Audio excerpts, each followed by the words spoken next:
Bharat China సరిహద్దులో ఒక buffer zone ఉంటుంది. ఈ బఫర్ జోన్ స్పెషాలిటీ ఏంటయ్యా అంటే గతంలో భారతదేశం నుండి చైనా ఆక్రమించుకున్నటువంటి భూభాగంలో కొంత భాగంలోకి మనం గతంలో ఎంటర్ అవ్వడం ప్రారంభించడం, ఆ తర్వాత గొడవలు నడుస్తూ వచ్చినాయి.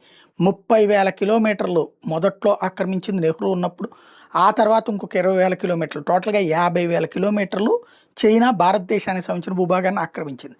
అప్పట్లో పార్లమెంట్లో ఇదే రచ్చొచ్చినప్పుడు అక్కడ గడ్డి కూడా మొలవదు అన్నటువంటి మాట జవహర్లాల్ నెహ్రూ అంటే అప్పుడున్నటువంటి ఓ ప్రతిపక్ష నాయకుడు రైజ్ చేశారు. నా నెత్తి మీదన బట్టతలే ఉంది, మరి ఇక్కడ మొలవదు. మాట్లాడినటువంటి ఆయనకి సంబంధించినటువంటి ఏది కృపలానినో ఎవరితో గురించినో మాట్లాడుకొచ్చినటువంటి బట్టతల మీద జుట్టు లేదని చెప్పి బట్టతల వదిలేస్తామా, తల తీసేస్తామా, అది మన తల లాంటిది అన్నటువంటి అలాంటి ప్రదేశంలో మనం చాలా కాలం నుంచి వదిలేసింది నిశ్శబ్దంగా మన సైన్యం చేసుకొస్తుంది ఏంటంటే 982 కిలోమీటర్ల మేర ఈ మధ్యన మనం వెళ్ళొస్తున్నాం. అలాగని మనం తిరిగి స్వాధీనం చేసుకోవాలి. మనం వెళ్ళడం ప్రారంభించాం. చైనా వద్దంటుంది. చైనా వద్దంటే ఇదంతా మాదే కదా అంటాం. కాదు కాదు అంటది చైనా. అది కొంత సంఘర్షణ వాతావరణం ఉంటుంది. అయినా సరే 982 కిలోమీటర్ల దూరం మనం వెళ్ళొస్తున్నాం. 1962 వార్ తర్వాత జరుగుతున్నది.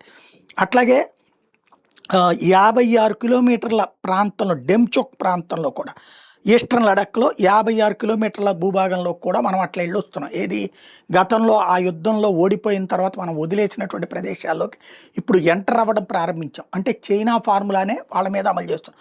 చైనా ఏం చేస్తుందంటే ఒక 10 కిలోమీటర్లు ఆక్రమించుకుని మనం గట్టిగా అనగానే వెనక్కి వెళ్తుంది. 8 కిలోమీటర్ల దగ్గరికి ఆగిపోతుంది. అంటే 2 కిలోమీటర్లు జాగ్రత్తగా ఉంచేసుకుంటుంది. అడిగితే వెనక్కి వెళ్ళాం కదా అంటది. అట్లాగా జాగ్రత్తగా మింగేస్తానమాట.